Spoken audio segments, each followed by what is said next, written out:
Today we're going to be tying the hut butt ant. We're going to start our thread base just behind the eye of the hook and work it down towards the bend.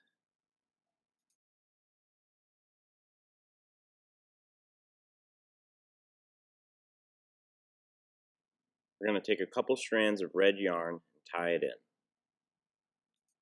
Normally when we tie in material that would run the length of the body of the fly, we would have it start just behind the eye of the hook.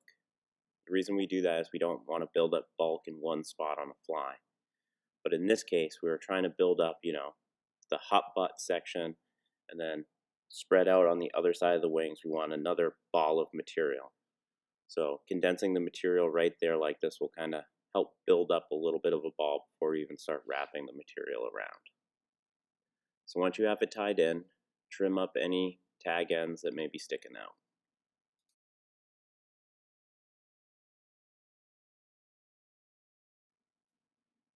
Now take your red yarn and start wrapping, creating a taper up towards the front of the eye. You don't have to worry about the section facing the eye as much because we're going to overlap our black onto it a little bit of it. Now we can go ahead and tie in our red yarn.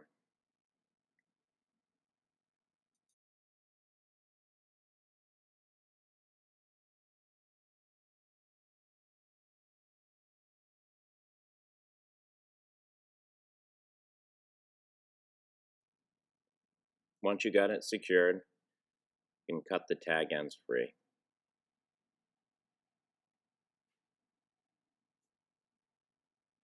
Then run your thread back over the cut ends just to help lock them in place. Now we're going to tie in a couple strands of black yarn, working our thread up over the hump of the red yarn.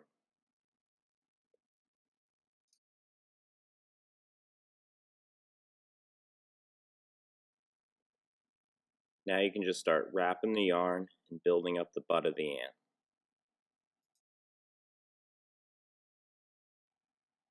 Now what I do is I tie up a couple different size ants, not only in hook size, but in the size of the sections of their bodies, with really big butts and heads, and smaller ones, sleeker, slender ones. That way I have a wide variety of ants when I get to the river.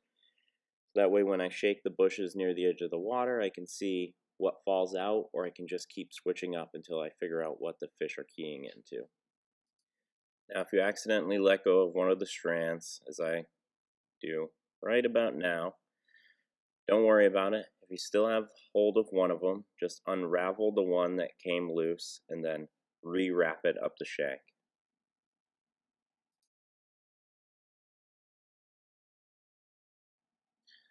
Now that we got that catastrophe taken care of, we can tie in both sections of black yarn at once.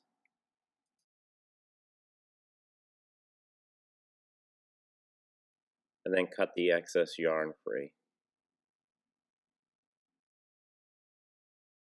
Then make a couple thread wraps over those cut ends. Alright, now we're going to take our black hackle feather and tie it in. Trim off the tag end. Make a couple thread wraps over that cut end.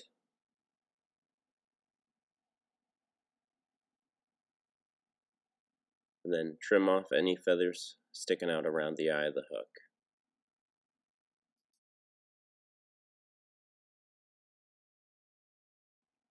Then with the aid of our hackle pliers, we're going to start making connecting wraps up towards the eye of the hook.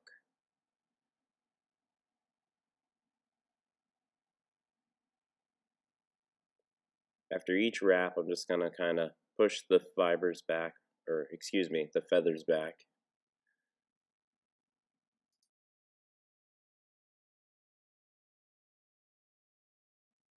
Once we've made 2 or 3 wraps, we can go ahead and tie in our hackle.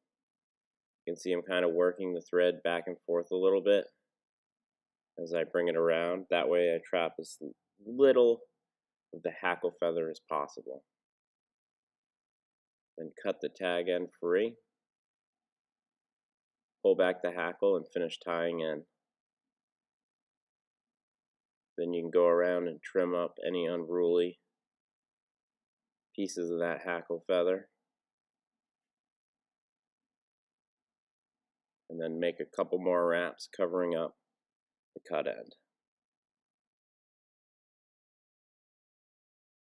Now we can tie in one more section of black yarn.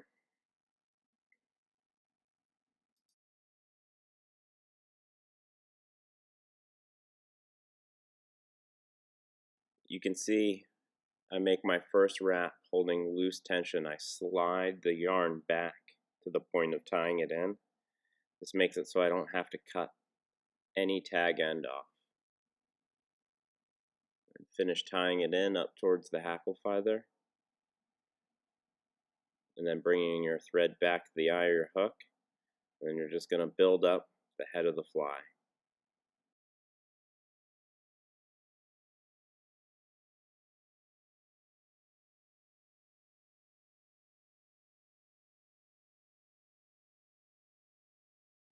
Alright, once you've built up the head of the fly, you can tie in the tag end of the black yarn, cut it free.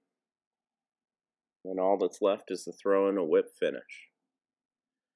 Now you can go one step further and coat all the black yarn with a nice UV clear coat, preferably a thin one. It'll kind of smooth out the body and also make it a little bit more durable if you'd like. If not, you're totally ready to hit the water and catch some fish. And that's how you tie the hot butt ant. Have a great holiday, everyone.